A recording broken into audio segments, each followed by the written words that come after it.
Hello मेरे भाई, मैं हूं चंद्रहास कुमार। आज हम एक और नए टॉपिक के साथ आ चुके हैं। जो आज हम लोग पढ़ेंगे आ, श्वसन तंत्र ना, श्वसन तंत्र जिसे इंग्लिश में बोलते हैं रिस्पायरेटरी सिस्टम। मेरे भाई, रिस्पायरेटरी सिस्टम श्वसन तंत्र के बारे में हम A to Z जानकारी लेंगे और पूरा बढ़िया से पूरा कंप्लीट करेंगे। ठीक है ना मेरे भाई। चलिए, श्वसन तंत्र पढ़ने से पहले अब हम आपको बता दें, सांस लेने के लिए, हमको जिंदा रहने के लिए सांस कितनी लेना कितना आवश्यकता है कि नहीं आवश्यकता है, बिल्कुल आवश्यकता है मेरे भाई। अगर सांस न ले तो 2 मिनट 3 मिनट में क्या हो जाएगा, हमारी मृत्यु हो जाएगी। और सांस लेने के लिए सबसे ज्यादा क्या जरूरत है, ऑक्सीजन की जरूरत है, ऑक्सीजन की। तो देखिए, चलिए स्टेप बाय स्टेप पढ़ने स्टार्ट करते हैं हम लोग कि सबसे पहले हमको क्या, सांस लेने के लिए ऑक्सीजन की आवश्यकता है। ठीक, तो इसमें ऑक्सीजन ऑक्सीकरण होगा। फिर उसके बाद हमारी शरीर, जो भी हमारी शरीर है, शरीर में क्या होता है, सांस लेने से पहले तो ऊर्जा, शरीर को हमारी ऊर्जा प्राप्त होती है, ऊर्जा। और फिर दूसरी बात यहाँ पे कि शरीर में क्या मिलती है, उष्मा प्राप्त होती है, उष्मा। जैसे बॉडी टेम्परेचर है, बॉडी टेम्परेचर को भी ये क्या करता है, नियंत्रण करता है। देखिए, शरीर को तापमान को दो चीज नियंत्रण करने में काम करते हैं। पहले तो हमारा ये ब्लड है, शरीर में जो ब्लड है, ब्लड का गमन करना, ये क्या होता है कि बॉडी टेम्परेचर को क्या बोलते हैं, मेंटेन रखते हैं, सब तापमान नियंत्रण रखते हैं। फिर उसके बाद एक दूसरा है सांस लेने से भी हमारा बॉडी टेम्परेचर क्या होता है, मेंटेन होता है। बात क्लियर हो रही है। चलिए, जैसे कोई इंसान मर जाता है ना, तो देखते हैं कि ब्लड रुक जाता है, सांस बंद हो जाता है, तो हमारी बॉडी टेम्परेचर क्या हो जाती है, ठंडा होने लगती है। तो इसलिए कि सांस लेने से क्या होता है, हमें उष्मा प्राप्त होती है। ठीक, कंप्लीट, ऊर्जा, उष्मा भी हो गया। अब तीसरी बात कि ये जो सांस लेने के लिए ये क्या है, अपचायी अभिक्रिया है। अब सर बोलिए, अपचायी अभिक्रिया क्या है, ये समझाइए ना। देखिए, इधर हम आपको बना दें कि जैसे ये एक घर है ना, घर है। अगर हम इस बना हुआ घर को हम तोड़ रहे हैं, बना हुआ घर को हम तोड़ रहे हैं, और एक ये घर है, ये क्या है, एक नए घर को हम अपने से फिर से नया बना रहे हैं ना। एक हम क्या कर रहे हैं, तोड़ रहे हैं, एक हम बना रहे हैं। जब ये टूटने वाली चीज, कोई बना हुआ चीज, उसको तोड़ा जा रहा है, उसको बोला जाता है अपचायी अभिक्रिया, जिसको इंग्लिश में कैटाबोलिक रिएक्शन बोलते हैं। और एक क्या होता है कि कुछ और चीज मिलाकर उसको बनाया जाता है, जिससे क्या बोलते हैं, उपचयी अभिक्रिया। ठीक ना। अब एक होता है अपचयी, एक होता है उपचयी। तो उपचयी वाला में क्या होता है, बनता है, लेकिन अपचयी वाला में क्या होता है, टूटता है। बात समझ रहे हैं। पहले हमने क्या क्या बताया कि सांस लेने के लिए हमारा ऑक्सीजन की आवश्यकता है। फिर दूसरी बात, सांस लेने से हमारा क्या होता है कि बॉडी टेम्परेचर क्या होता है, नियंत्रण रखता है, गर्म रखता है। फिर उसके बाद क्या होता है कि सांस लेने से हमें ऊर्जा प्राप्त होती है। और ये कौन सी अभिक्रिया है मेरे भाई, अपचायी अभिक्रिया है, जिसे कैटाबोलिक रिएक्शन बोलते हैं। क्लियर। अब देखिए, अब हम लोग पढ़ने जा रहे हैं कि श्वसन अंग, श्वसन अंग। देखिए, बचपन में हमको क्या मालूम था कि नाक और मुंह, हम नाक से सांस लेते हैं तो हमारा श्वसन अंग नाक है, हम मुंह से सांस लेते हैं तो हमारा श्वसन अंग मुंह है। लेकिन दोनों गलत है मेरे भाई, ना नाक है ना ही मुंह है। हमारा श्वसन अंग क्या है, फेफड़ा है। बात समझ रहे हैं। फेफड़ा से ही हम सांस लेते हैं, सांस छोड़ते हैं। बात समझ रहे हैं। ये तो एक द्वार है, नाक द्वार है, मुंह द्वार है। अगर नाक बंद कर दिया जाए तो मुंह से सांस ले लेंगे, अगर मुंह बंद कर दिया जाए तो नाक से सांस ले लेंगे, कि नहीं मेरे भाई। अब देखिए, अब हम कुछ यहाँ पे देखेंगे कि जैसे अलग अलग जीवों है ना, अलग अलग जीवों में उनको सांस लेने के लिए क्या, किस किस चीज से सांस लेते हैं। देखिए, हम लोग स्तनधारी में आते हैं, स्तनधारी। तो स्तनधारी में क्या होता है कि फेफड़ा होता है, तो फेफड़े से हम लोग क्या करते हैं कि सांस लेते हैं। याद रखिएगा, एक फेफड़े को इंग्लिश में बोलते हैं लंग्स। एक और नाम होता है जो कि किताबों में कहीं कहीं लिखा रहता है, फूफस ना, फूफूस, फूफुस भी लिखा रहता है। इसमें कंफ्यूजन होने की बात नहीं है, उसको फेफड़ा को ही बोलते हैं। ठीक ना। अब देखिए, जैसे ये कीड़े मकोड़े हैं ना, कीट जो हो गए, वो सब किस चीज से सांस लेते हैं, उनके में फेफड़ा तो होता नहीं, उनमें क्या होता है, श्वास नली होती है, जिसे इंग्लिश में बोलते हैं ट्रेकिया। नहीं मेरे भाई, ट्रेकिया बोलते हैं, श्वास नली बोलते हैं, वो ट्रेकिया होता है, उससे सांस लेते हैं। देखिए, अब हम डायग्राम बनाएंगे तो आपको बताएंगे कि वो ट्रेकिया कैसा टाइप का होता है। ठीक ना।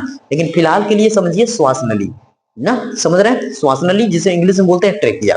अब देखिए, तीसरा में हमने लिखा है जलीय जीव। जैसे जल में मछली उछली होते हैं, कुछ जीव होते हैं, वो सब कैसे सांस लेते हैं। उनके में फेफड़ा नहीं होता है, ना ही ट्रेकिया होता है, वो उसमें होता क्या है, गिल्स। गिल्स मतलब गलफड़ा मेरे भाई, गलफड़ा जैसे मछली होती है ना, देखो मछली तो इनके साइड साइड में यहाँ क्या होता है, ऐसे पचकाती है फुलाती है, पचकाती है फुलाती है, वो क्या होता है, गिल्स होता है, फेफड़ा होता है, सॉरी गलफड़ा होता है, और हिंदी में बोलते हैं क्लो, इंग्लिश में बोलते हैं गिल्स। ठीक। अब देखिए एक यहाँ पे जादुई ये है, इस क्या है, मेढक। मेढक मेरे भाई बहुत खतरनाक आदमी ये है, जीव है, जो कि 3 तरह से सांस लेता है। पहली बात तो देखिए, अगर ये भूमि पर है ना, जमीन पे है ना, तो वो फेफड़े से सांस लेने स्टार्ट करेगा, फेफड़े से सांस लेगा। अगर वो पानी के अंदर चला गया ना, पानी के अंदर चला गया तो अपनी त्वचा से सांस लेगा, त्वचा से सांस लेने लगता है अपने। किसकी बात हो रही है, मेढक की। फिर उसके बाद अगर वो गिल्स, एक बार गिल्स से भी लेता है, गलफड़े से भी लेता है। पता है कब, जब वो एकदम छोटा होता है तो वो मछली के आकार का होता है, जैसे मछली होती है ना उसके आकार का होता है, और मछली के आकार जैसा होता है तो वो क्या करता है, अपने गलफड़े से सांस लेता है। ठीक, इतना समझ गए। तो ये हम ऊपर की तो बात रिवीजन किए थे, इसको हम रिवीजन करते रहे। स्तनधारी गलफड़ा, सॉरी फेफड़े से, जिसे इंग्लिश बोलते हैं लंग्स, फुफ्फुस भी बोल सकते हैं। कीट कीट मकोड़े क्या होता है, श्वास नली से, ट्रेकिया से। फिर उसके बाद जलीय जीव हैं वो क्या होते हैं मेरे भाई, गलफड़े से, गिल से, और क्लोम भी बोल सकते हैं इसे। ठीक, क्लियर। मेढक है 3 प्रकार से लेगा सांस। अगर पानी में है तो त्वचा से, भूमि पे है तो फेफड़ा से, अगर बहुत छोटा है, बचपन में है, एकदम छोटा सा उसका निर्माण हो रहा है, वो अपने गलफड़े से सांस लेता है, गिल से सांस लेता है। ठीक ना, ये छोटी सी जानकारी ये कंप्लीट हुई। अब हम लोग देखेंगे मेरे भाई इधर श्वासोच्छवास। श्वासोच्छवास जिसको इंग्लिश में बोलते हैं ब्रीथिंग, कि नहीं, इंग्लिश का वर्ड आसान लग रहा होगा हिंदी की अपेक्षा, कि नहीं मेरे भाई। ये इंग्लिश का नाम ब्रीथिंग, और ये क्या है, श्वासोच्छवास ना। देखिए श्वासोच्छवास में क्या होता है, जैसे सांस लेना, सांस छोड़ना, यही आपका ब्रीथिंग है। सांस अंदर लिए, सांस बाहर छोड़ दिए, यही हमारा ब्रीथिंग है। बस समझ रहे हैं। तो देखिए इसको 2 भागों में, सांस अंदर लेना, सांस बाहर छोड़ना, कंप्लीट। अब देखिए जो सांस अंदर लिया जाता है ना, उसे निश्वसन बोलते हैं, निश्वसन। इंस्पिरेशन बोलते हैं इंग्लिश में इंस्पिरेशन, और निश्वसन हिंदी में। नाम इसका, जो सांस अंदर लिया जाता है उसको निश्वसन, और सांस बाहर छोड़ दिया जाता है उसे निश्वसन, मतलब निश्वसन, सांस को बाहर छोड़ देना, ये निश्वसन है, एक्सपायरेशन है।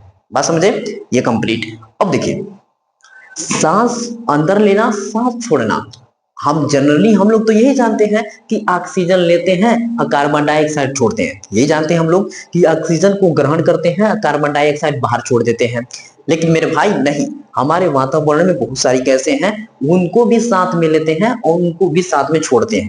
देखिए कैसे समझा रहे हैं आपको ये, जैसे वातावरण में नाइट्रोजन बहुत ज्यादा है, यहाँ पे नाइट्रोजन हम लोग अपने शरीर के अंदर सांस लेने लेते हैं तो 78% पहले लेते हैं, 78% क्या, नाइट्रोजन। फिर उसके बाद ऑक्सीजन कितना, 21% ऑक्सीजन। फिर उसके बाद कार्बन डाइऑक्साइड कितना, देखिए 0.03%, ये 1% के भी बराबर नहीं है, 0.03%, बहुत कम, नाव मात्रा में। बात समझ रहे हैं, 0.03%। ये हम सांस लेते हैं, नाइट्रोजन 78%, ऑक्सीजन 21%, और हमारा कार्बन डाइऑक्साइड कितना, 0.03%। और जब छोड़ना होता है, सांस बाहर छोड़ते हैं, तो क्या होता है, जितना नाइट्रोजन लिए रहते हैं ना, उतना ही नाइट्रोजन बाहर छोड़ देते हैं। पहली बात, एकदम जितना लिए हो उतना ही छोड़ देते हैं, कोई यूज नहीं करते हैं नाइट्रोजन का। लेकिन ऑक्सीजन है भाई, बॉडी में आया तो 21% तो लिए थे, अब जब छोड़ेंगे तो 4% क्या होता है, हमारी बॉडी यूज कर जाती है 21% में। तो 21% में 4% यूज हो जाएगा तो कितना बचेगा, 17%, कंप्लीट। अब देखिए कार्बन डाइऑक्साइड भी ली है, तो कार्बन डाइऑक्साइड जब बाहर छोड़ते हैं तो कितना परसेंट छोड़ते हैं, 4% छोड़ते हैं। कहीं कहीं हमारा ये 4.6% भी लिखा रहता है, इसमें कंफ्यूज होने की बात नहीं है मेरे भाई, ठीक ना, दोनों याद रखिएगा। आपको ये पूरा यहाँ कंप्लीट हो गया तो हट जाते हैं, स्क्रीनशॉट लेते हैं। अब हम क्या करेंगे, अपने मानव का ये श्वसन अंग, श्वसन जो रिस्पिरेटरी सिस्टम है उसको हम बनाएंगे, फिगर बनाएंगे, और फिगर के साथ आपको समझाएंगे स्टेप ये सब, ठीक है ना। तो पहले यहाँ तक स्क्रीनशॉट लीजिए, फिर आगे बात किया जाए। हट जाते हैं। चलिए मेरे भाई, अब हम आपको समझा दे रहे हैं श्वसन के बारे में, तो हमने समझाया आपको बहुत बढ़िया से। अब हम क्या किए हैं कि मानव में जो श्वसन तंत्र है, श्वसन यंत्र है, श्वसन तंत्र है, उसको हम डायग्राम बनाए हैं। यहाँ एक डायग्राम होगा हमारा, डायफ्राम, इस डायफ्राम को भी इधर बना लेते हैं हम लोग। ये ऐसे टाइप का डायफ्राम होता है, फेफड़े के नीचे ही होता है, ठीक है ना, ये फेफड़े के नीचे होता है, ऐसे बना लेंगे हम लोग। ठीक, अब चलिए, अब हम आपको स्टेप बाय स्टेप समझाने जा रहे हैं। ये हमारा ये फेफड़ा है दोनों तरफ, इस साइड हमारा लेफ्ट, इस साइड हमारा राइट, या लेफ्ट साइड ये राइट साइड। अगर हम कहें तो ये हमारा क्या हो जाएगा, दाया दाया फेफड़ा, ये बायां फेफड़ा, ठीक ना, ये इधर इस साइड बायां फेफड़ा, इस साइड दाया फेफड़ा, दो फेफड़े होते हैं इधर। फिर उसके बाद देखिए, अब हम आपको बता रहे हैं कि ये हमारा क्या है, श्वसन तंत्र में जो अंग हैं उनके उनके बारे में बता रहे हैं। सबसे पहले हमारा ये क्या है, नासा छिद्र। मेरे भाई, नासा छिद्र, टाइम लगेगा बाबू, रुक जाओ, बीच पढ़ाने में 5-10 मिनट लगेगा। नासा छिद्र, नासा छिद्र जैसे ये नाक है, नाक ना, नाक, इससे हम सांस लेते हैं, सांस लेते हैं। नाक के किनारे किनारे पे ही क्या होते हैं, बहुत सारे बाले होते हैं ना, बाल होते हैं। ये बाल क्या करते हैं पता है, जैसे हवा ले रहे हैं, ऑक्सीजन ले रहे हैं, तो इसमें वातावरण में धूल मिट्टी कण भी है, तो वो नाक के बालों में क्या होता है, चिपक जाते हैं। ठीक, पहले यहां तक समझिए। फिर आगे चल के ना, यहाँ नासा कपाट होता है, नासा कपाट यहाँ पे, यहाँ पे, यहाँ पे। ठीक, ये क्या, यहाँ पे क्या होता है कि म्यूकस नामक एक स्राव प्राप्त होता है, जैसे कि गीला जैसा। नाक जो बाल है, अगर वो कुछ कैच नहीं किया और अंदर चला गया, तो उसमें जाकर वो क्या करेगा, चिपक जाएगा। अब देखते हैं हफ्ता भर में या 3 दिन 4 दिन पर कुछ जम जाता है ज्यादा, हम खखोर कर निकाल देते हैं, जिसे हम क्या बोलते हैं, नकटी बोलते हैं। वो नकटी बाहर निकल जाती है, वो यहीं आके चिपक जाती है म्यूकस में। ठीक, यहां तक समझ गए। अब देखिए, और सांस लेंगे, अंदर जाएगा, अंदर जाएगा तो यहाँ लैरिक्स, पैरनिक्स, पैरनिक्स मिलेगा, ग्रसनी। पैरनिक्स क्या होता है, अभी रुकना नहीं है बाबू ना, बैठ जाओ।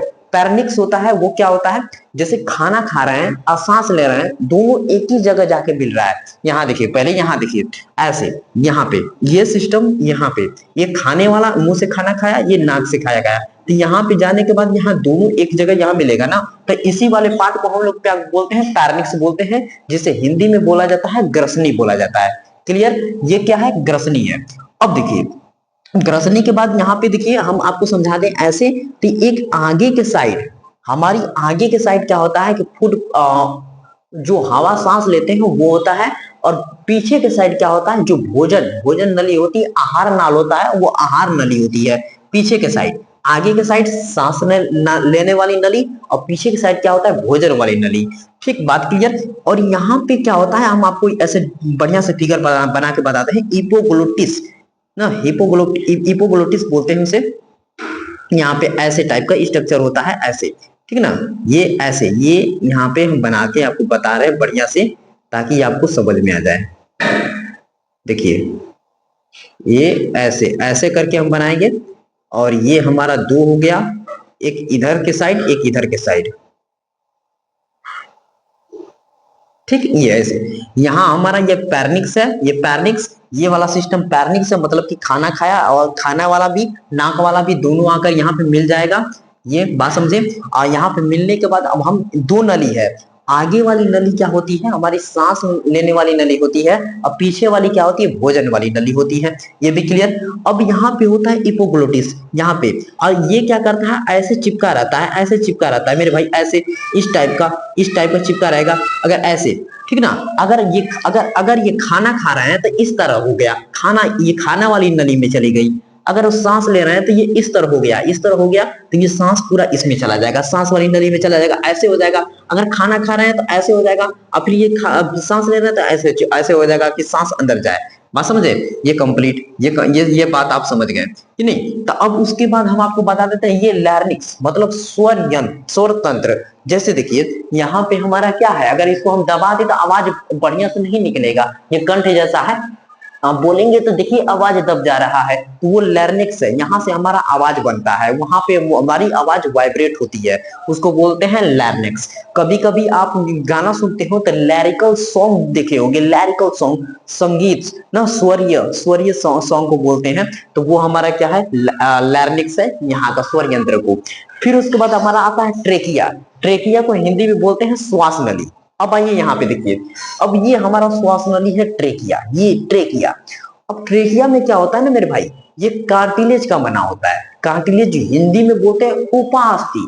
देखिए, हड्डी भी एक कठोर हड्डी है, एक हड्डी जैसे ये कान वाली हड्डी है, देखिए इसको मोड़ देंगे फिर वैसी हो जाएगी, ऐसे हो जाएगी, फिर वैसी हो जाएगी कि नहीं। तो ये हमारा कार्टिलेज जैसा हड्डी है, और ये हड्डी पता है कैसा, गांव के विद्यार्थी हैं तो सेक्शन जानते होंगे। सेक्शन जैसे कि डीजल चालू किया जाता हो पानी वाला तो सेक्शन ना, वो पाइप जो होती है, पाइप होती है जैसे ऐसे गोल गोल होता है और छल्ला जैसा स्ट्रक्चर होता है कि नहीं, तो वो तो यहाँ पे भी हमारा उसी टाइप की पाइप है, एकदम छल्ला जैसा स्ट्रक्चर है, गोल गोल स्ट्रक्चर है। और गोल गोल स्ट्रक्चर ये क्यों है पता है? जैसे कि सांस ले रहे हैं और सांस जब छोड़ रहे हैं तो ये पाइप आपस में चिपक न जाए, और चिपक जाएगा तो सांस लेना बंद हो जाएगा। हिलाओ नहीं बाबू, अब सांस लेना बंद हो जाएगा। इसीलिए ये पाइप एक छल्ले जैसा स्ट्रक्चर बना होता है कि सांस अंदर आसानी से जाए, सांस अंदर बाहर से आसानी से आ जाए, ये चिपके ना। बात समझे? तो यहाँ से लगाकर यहाँ तक पार्ट आपका क्या है? ट्रिकिया है, श्वास नली है, श्वास नली है, ठीक है। अब यही श्वास नली ना जब फेफड़े में जाती है तो दो हिस्सों में बंट जाती है, दो हिस्सों में बंट जाएगी, और दो हिस्सों में जहां बटेगी उसको हम ब्रोनकी बोलेंगे ना, ब्रोनकी बोलेंगे, ब्रोनकी। बात समझिएगा, यहाँ हम बोलेंगे ब्रोनकी। देखिए हमने तीसरे और पार्ट लिखा है, 5वां नंबर लिखा है ब्रोनकी, ब्रोनकी। यहाँ तक समझ गए ब्रोनकी। अब ब्रोनकी ना जब फेफड़े के अंदर जाएगी तो छोटे छोटे टहन जैसे पेड़ होता है तो अपना तना निकालता है, तना के बाद बहुत छोटे छोटे शाखाएं को बाहर निकाल देता है ना, बहुत सारे छोटे छोटे टहनियां निकल जाते हैं, टहनियां। तो उसी तरह इसमें टहनियां जैसे निकल जाएगा बहुत सारी, तो उसी टहनियां को हम लोग देखिए ये छोटी छोटी यहाँ पे है पाइप जैसे, उसको हम लोग क्या बोलते हैं? ब्रोंक्लियस बोल देते हैं, ब्रोंक्लियस। ये देखिए ये छोटे छोटे बाहर निकल गए हैं, इसको हम लोग क्या बोलेंगे? ब्रोंक्लियस बोलेंगे। क्या बोलेंगे? ब्रोंक्लियस बोलेंगे। क्लियर? यहां तक समझिए, ब्रोंकी भी क्लियर, ब्रोंक्लियस भी क्लियर। अब एल्वोली, एल्वोली क्या होता है? एल्वोली देखिए जैसे ये गुच्छा जैसा स्ट्रक्चर है ना, ये गुच्छा जैसा स्ट्रक्चर है, ये जैसे लग रहा है कि अंगूर का गुच्छा है, ऐसे अंगूर का गुच्छा जैसा लग रहा है, ये क्या है? एल्वोली है। इसको हिंदी में बोलते हैं कुपिका बोलते हैं। क्या बोलते हैं मेरे भाई? कुपिका। और कुपिका का एक और नाम है वायु, वायु कोष्ठक।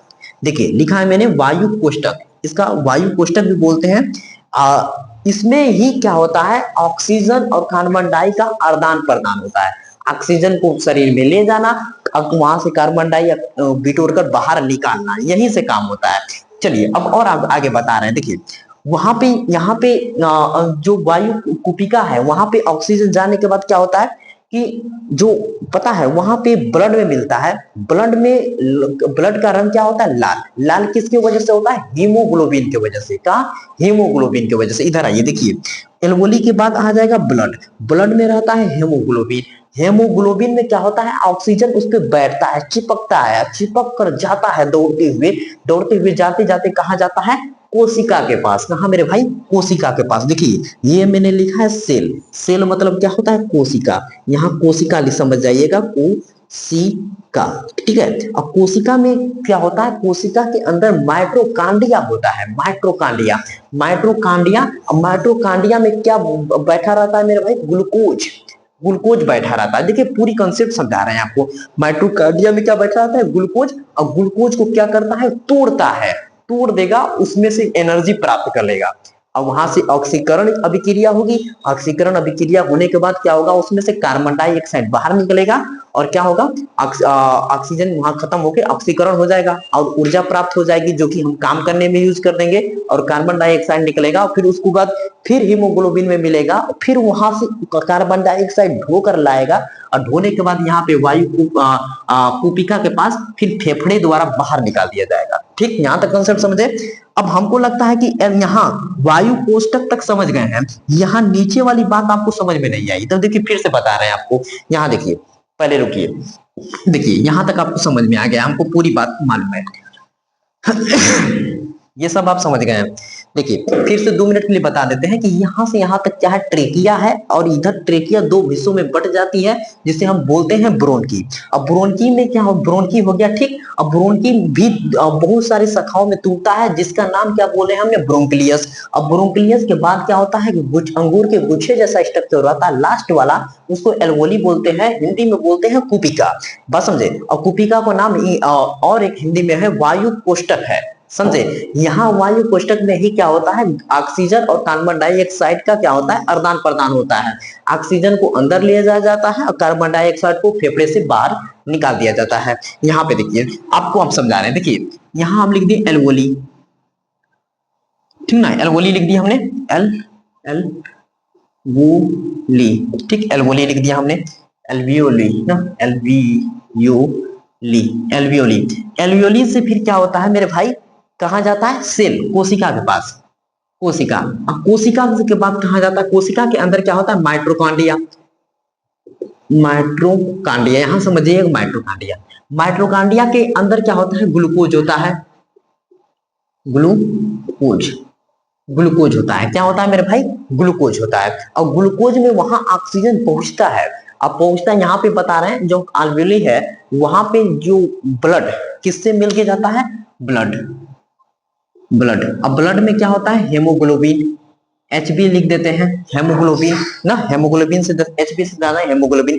तो हेमोग्लोबिन में मिलके वो कहाँ पहुंचता है, सेल के पास, कोशिका के पास। और कोशिका में क्या होता है, माइटोकांड्रिया होता है। अब माइटोकांड्रिया में क्या होता है मेरे भाई, ग्लूकोज होता है। और ग्लूकोज को क्या करता है, वो तोड़ता है, तोड़ेगा, और तोड़ेगा, तोड़ने के बाद वो क्या होगा, ऊर्जा प्राप्त होगी, और वहां ऑक्सीकरण अभिक्रिया होगा। ऑक्सीकरण अभिक्रिया से क्या होगा कि हमारा कार्बन डाइऑक्साइड निकलेगा और ऊर्जा मिलेगी। और ऊर्जा मिलने पे काम हम कर लेंगे कोई, कार्बन डाइऑक्साइड फिर से वहां हीमोग्लोबिन में मिलकर उल्टा जाने के बाद फिर एल्वेओली में आता है, यहाँ पे कुपिका के पास आता है। और यहाँ पे फेफड़ा क्या करता है कि धक्का मारता है, बाहर निकाल देता है हमारा सांस कार्बन डाइऑक्साइड के रूप में। अब यहाँ तक पहले स्क्रीनशॉट लेना है, फिर उसके बाद इसका हम श्वसन की अभिक्रिया बताएंगे। चलो चले मेरे भाई, अब हम आपको समझाते रहे कि ग्लूकोज था, वहां ऑक्सीजन पहुंच रहा था, तो वहां ऑक्सीकरण अभिक्रिया हो रही थी। तो वो अभिक्रिया हम आपको बताते रहे। देखिए ये ग्लूकोज है, C6H12O6, ये ग्लूकोज है। वहां पे क्या मिला जाकर, ऑक्सीजन, O2 मिला। ऑक्सीजन होने के बाद यहाँ ऑक्सीकरण अभिक्रिया हुई ना, ऑक्सीकरण अभिक्रिया होने के बाद यहाँ पे क्या हुआ, इसको ये टूटा, ये टूटने पे क्या क्या क्या बाहर निकला, कार्बन डाइऑक्साइड, फिर उसके बाद इसमें से निकला जल, कुछ जल निकला, फिर उसके बाद यहाँ से निकला ऊर्जा, ऊर्जा जो कि हम लोग काम करते हैं ना, तो ऊर्जा बाहर निकल जाती है। अब देखिए पहली बात, इसको बैलेंस भी कर दिया जाए। यहाँ देखिए कार्बन 6 है, यहाँ कितना है, कार्बन 1 ही है, यहाँ लगा दीजिए 6। अब हमारा ऑक्सीजन कितना हो गया, 6, ये कार्बन 6 हो गया। हाइड्रोजन देखिए यहाँ पे 2 है, यहाँ लगाइए 6, 6 दूनी 12 हो गया। और यहाँ पे क्या है, 12, बराबर हो गया हमारा हाइड्रोजन। अब यहाँ पे देखिए ऑक्सीजन कितना है, यहाँ पे 6 है, और 6 2 8 है। यहाँ पे कितना है, 6 दूनी 12 है, और 12 6 18 है। तो यहाँ पे 6 है, और यहाँ पे अगर हम 6 लगाते थे, 6 12, 12 6 18 हो जाएगा। इस तरह से हमारा क्या हो जाएगा, ये ऑक्सीकरण वाला जो श्वसन की अभिक्रिया ये पूरी कंप्लीट हुई। इस तरह से यहाँ तक मेरे भाई वीडियो पसंद आया है तो वीडियो को लाइक करें, चैनल को सब्सक्राइब करें अगर पसंद आया हो तो, अगर नहीं आया हो तो कोई बात की दिक्कत नहीं है, ठीक है ना। मिलते हैं नेक्स्ट टॉपिक के साथ, तब तक के लिए मेरे भाई जय हिंद, जय भारत।